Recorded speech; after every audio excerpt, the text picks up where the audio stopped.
The whole ordeal began with minor penalties, fabricated infractions, and hollow intimidation tactics.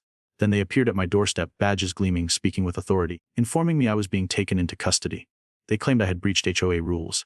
What they were unaware of was that I'm a United States Marshal, and they had just attempted to detain the wrong person. Allow me to begin from the start. Before we proceed, please share your location as you follow the story. Karen embodied the type of individual who flourished on dominance. Rules weren't just her preference, they were her obsession. When existing regulations proved insufficient for her enforcement needs, she invented new ones. I should have recognized she would become problematic during our initial encounter, but I had no comprehension of the extremes she would pursue to dominate me. The situation began modestly with correspondence in my mailbox. The envelope appeared pristine, featuring the AOA emblem stamped prominently in ostentatious golden lettering. Dear property owner, registration of your residence with the Oak Ridge OA is mandatory, along with adherence to all community standards, including monthly payments and upkeep charges. I nearly burst into laughter. Mandatory. That seemed amusing since I had deliberately selected this location specifically because it existed outside any show jurisdiction. Turning to page 2 revealed a penalty $250 for neglecting property appearance standards. I surveyed my lawn, recently mowed grass, spotless driveway, my vehicle parked orderly beside the residence. What precisely was I supposedly neglecting? I discarded the correspondence and continued with my routine. Then additional letters materialized, followed by more. Within a week's time, my mailbox overflowed with infraction notifications. 100 for unsanctioned exterior alterations, though nothing had been modified. 150 for excessive noise violations, despite working late shifts and rarely being present. A 200 for failing to provide a landscaping proposal, something I wasn't even aware existed. Karen wasn't merely fabricating violations, she was testing my resolve, determining whether I would submit and make payments. I disregarded every single notification. Subsequently, she altered her approach. One morning, stepping outside, I discovered her positioned in my driveway, clipboard in hand, observing. She maintained eye contact when our gazes met, intentionally making her presence known. When I approached, she theatrically consulted her golden timepiece as though I had delayed her. Excellent, she declared, grinning like a predator feigning friendliness with its prey. I was hoping to encounter you. I positioned myself against my truck, arms folded. Something you require, Karen? She browsed through her documents, extracted one, and displayed it like a legal summons. I wanted to personally notify you regarding the pending infractions on your property. I observed you haven't submitted any payments yet. I barely acknowledged the document. Karen, I'm not affiliated with your HOA. Her smile remained unwavering. Well, she responded sweetly, her voice coated in artificial courtesy. Oak Ridge Estates maintains certain standards for neighboring properties. It's only equitable that everyone participates. I released a brief, humorless chuckle. Equitable. I shook my head. Karen, let me clarify this situation. I don't report to you. You can cease filling my mailbox with this rubbish because it's heading directly to the garbage. For a brief moment, her facade cracked. Her grip intensified on the clipboard, her jaw tightened. Then, just as quickly, she restored her manufactured smile. Well, she said, straightening her blazer, I do hope you'll reconsider. You wouldn't want to create difficulties for yourself. I angled my head. Is that a threat? She produced a light, artificial laugh. Oh, absolutely not. Simply a cordial reminder that this community appreciates cooperation. I stepped closer. And here's my reminder for you, I said, lowering my voice. If I discover another fraudulent violation notice in my mailbox, I'll file harassment charges. You can pretend to be the OA monarch all you desire, but you possess no jurisdiction over me. Her smile faltered. Then, without additional words, she pivoted and departed down my driveway, her heels echoing against the pavement. I observed her retreat, shaking my head. That should have concluded the matter. It didn't. The following morning, I emerged to find refuse scattered across my lawn. A week afterward, my mailbox had been toppled. Then the gossip commenced. Neighbors began casting sideways glances, whispering as I passed. Initially, I assumed I was imagining it until I encountered Jim at the fuel station. Jim was a longtime resident, lived in the area for years, didn't speak frequently, but when he did, his words usually carried weight. He gave me a compassionate look while filling his truck. Hope you resolve things soon, he commented. I frowned. Resolve what? Jim exhaled. Karen's been informing people you have legal complications. Claims you're one of those problematic homeowners who attempts to evade responsibilities. Even mentioned something regarding a warrant. I blinked. A warrant? That was novel. Jim shook his head. You understand how she operates. HOA politics. This wasn't politics. This was a comprehensive character assassination campaign. The next morning brought a letter marked Final Notice from the Oak Ridge OA Legal Department. Inside was a bold, official appearing statement. Failure to comply with HOA policies will result in legal action. Please be advised that a warrant has been issued for your continued refusal to adhere to community guidelines. I stared at the document for an extended moment, then laughed. A deep, genuine laugh. Karen had finally lost her sanity. She actually believed she could intimidate me with a counterfeit warrant. That's when I realized she wouldn't cease. She was intensifying, escalating, and the next time she attempted something, she would regret it. Because what Karen didn't understand, she had just initiated a conflict with the U.S. Marshals. Karen's minor penalties and fabricated infractions were manageable, but receiving correspondence claiming there was a warrant for my arrest revealed her desperation. I held the document up to the light, examining it thoroughly. The formatting appeared official, the language sounded serious, but I had witnessed genuine warrants before. I had authorized real arrest orders, and this was laughable. First, no agency was identified. A legitimate warrant would originate from a judge, not some imaginary Oak Ridge Hoa legal department. There was no badge number, no legal case reference, and the signature at the bottom read, Karen Whitmore. Oh, President. I nearly choked on my coffee. Karen actually believed she could frighten me into submission by pretending she possessed arrest authority. I was almost impressed by the complete delusion. Almost. I tossed the letter onto my desk and reclined, fingers interlaced. Karen had just escalated. She had progressed beyond HOA harassment straight into legal fraud. I could have confronted her immediately, could have sent a cease and desist order. But why do that when I could allow her to dig an even deeper pit? So I remained inactive. I didn't storm to her residence. I didn't confront her. Instead I waited, and predictably Karen took the bait. The following morning I awakened to a red warning notice attached to my door. Final warning. Failure to pay outstanding fines will result in arrest. I snorted. Karen was genuinely committed to this performance. I left the notice exactly where it was and departed for work. Upon returning home, another one awaited, and the next day 2 more. Karen wanted to ensure I noticed them. She wanted me to believe I was one step from being dragged away in handcuffs. She had no idea that would never occur. Then on Friday morning, I stepped outside and found 2 men standing in my driveway wearing matching uniforms, clipboards in hand, and cheap plastic badges attached to their belts. I stared. They stared back. Then one cleared his throat. Are you the property owner? I crossed my arms. Who's inquiring? The taller one straightened his posture. We're with the Homeowners Association Enforcement Division. We're here to discuss your outstanding violations. I nearly laughed. Homeowners Association Enforcement Division. Karen actually hired counterfeit police officers. I tilted my head, maintaining a neutral tone. Is that correct? The second individual, shorter, stockier, trying excessively hard to appear intimidating, nodded. We have an active warrant for your arrest. I raised an eyebrow. You don't say? The taller one displayed his clipboard. Per HO code violations, you've repeatedly failed to comply with community regulations and have outstanding fines. We're here to take you into custody. I allowed the silence to extend, then smiled. Very well, I said. Let's examine the warrant. The shorter individual blinked.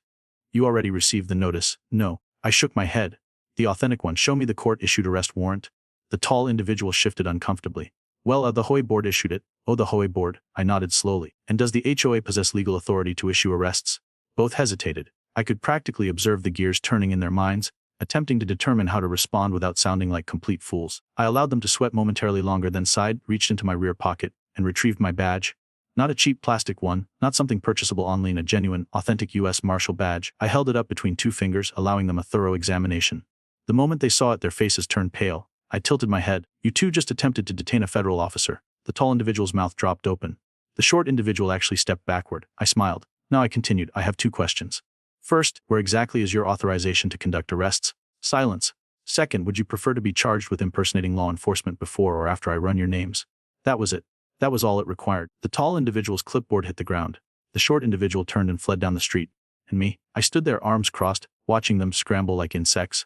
I let them escape because now I had them. And when I investigated their names later that day, I discovered much more than I anticipated. Karen wasn't just operating a fake security operation. She was running a comprehensive extortion scheme, and she had no idea I was about to destroy it completely. Karen had crossed the boundary. Fake fines, petty harassment, that was merely the preparation. Now she was attempting to stage arrests, and she was too foolish or arrogant to realize she had just made the greatest mistake of her life. I investigated the names of the 2 officers who had tried to arrest me. Not genuine police, not even licensed security. They were part of a fraudulent private security firm Karen had assembled. A group of rental cops playing dress up. But that wasn't the worst aspect. They had been executing this scam on multiple homeowners, and somehow it had succeeded. I began examining public complaints, legal filings, and HA financial records. It turns out Karen's little HOA enforcement division had been operating this scheme for months. She wasn't just fabricating violations. She was conducting a full-scale extortion racket. Here's how it functioned. Locate a homeowner who refused to join the HOA, strike them with fake citations, fake fines, and fake liens. If they ignored them, escalate, send the OA police to intimidate them. If they still wouldn't pay, seize their property for unpaid debts, resell the house to A-friendly buyers for a special assessment fee. It was organized theft. Homeowners had lost their houses over this, and somehow no one had stopped her, because Karen wasn't operating alone. I pulled city records, searching for every legal dispute Karen had been involved in, and that's when I found it. Judge's name, a local magistrate, someone who had repeatedly ruled in Karen's favor.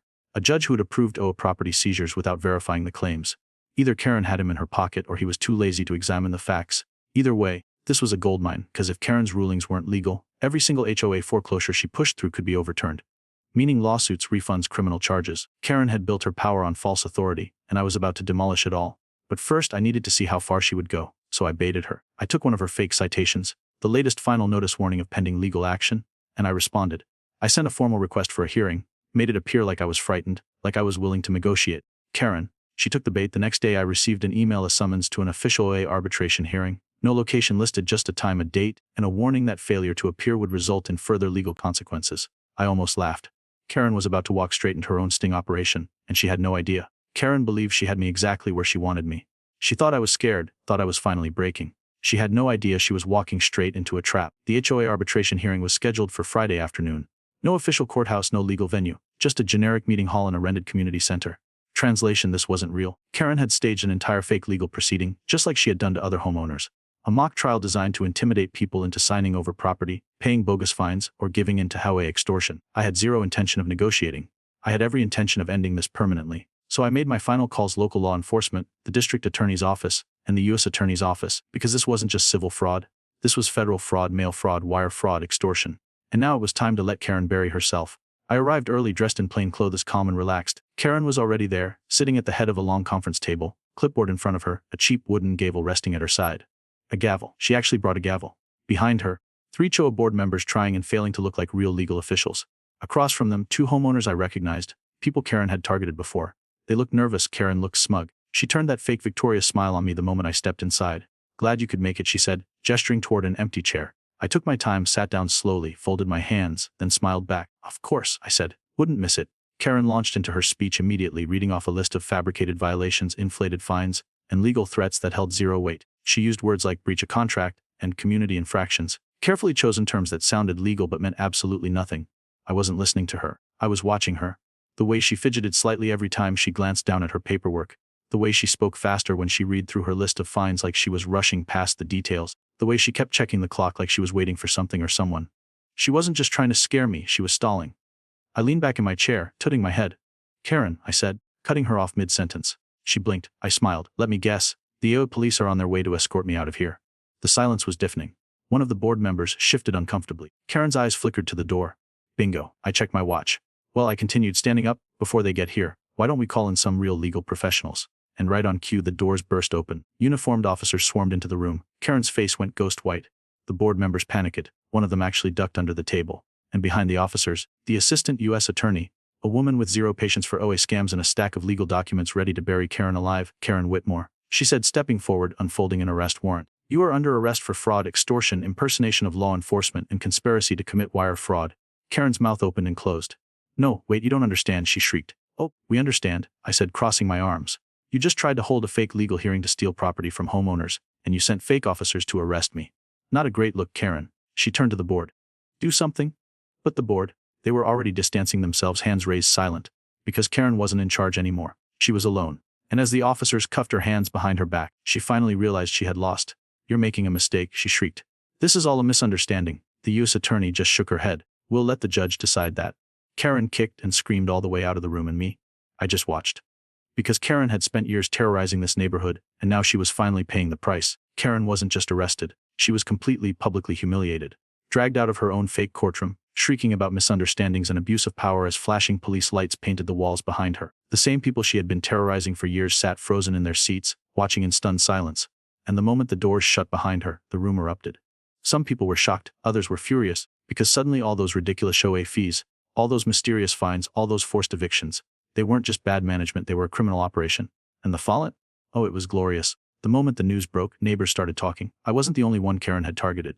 People came forward with stories of fake liens, forged OA contracts, and illegal threats. One couple revealed that Karen had tried to force them to sell their home for unpaid dues on a property that had never even been part of the OA. Another homeowner had paid thousands in bogus fines just to avoid the relentless harassment. Karen had spent years weaponizing the HOA, and now she was finished. Within a week, the entire HOA board was under investigation. Within a month, the HOA itself was legally dissolved. No more phony citations, no more fake police, no more Karen. She tried everything to fight the charges, blame the board, blame the fake officers, even tried to claim she was the victim. But the evidence was overwhelming. Karen wasn't just facing fines, she was facing felony charges. Fraud, wire fraud, extortion, impersonation of law enforcement. And when the judge finally handed down the sentence, she didn't get probation. She didn't get a fine, she got prison time. The same Karen who had spent years threatening people with legal action for breaking HOA rules. Now she was in a real cell with real bars under real authority. Meanwhile, the HA was completely dismantled. The remaining board members scrambled to lawyer up. Every homeowner who had been scammed out of money got their refunds. The families Karen had pushed out of their homes filed lawsuits against her. And me. I was finally free. No more HOA, no more harassment, just peace and quiet. And every time I walked past Karen's old house, now up for sale, stripped of its power, just another property on the market, I couldn't help but smile. Because in the end, she thought she was untouchable. But she never saw the real law coming for her.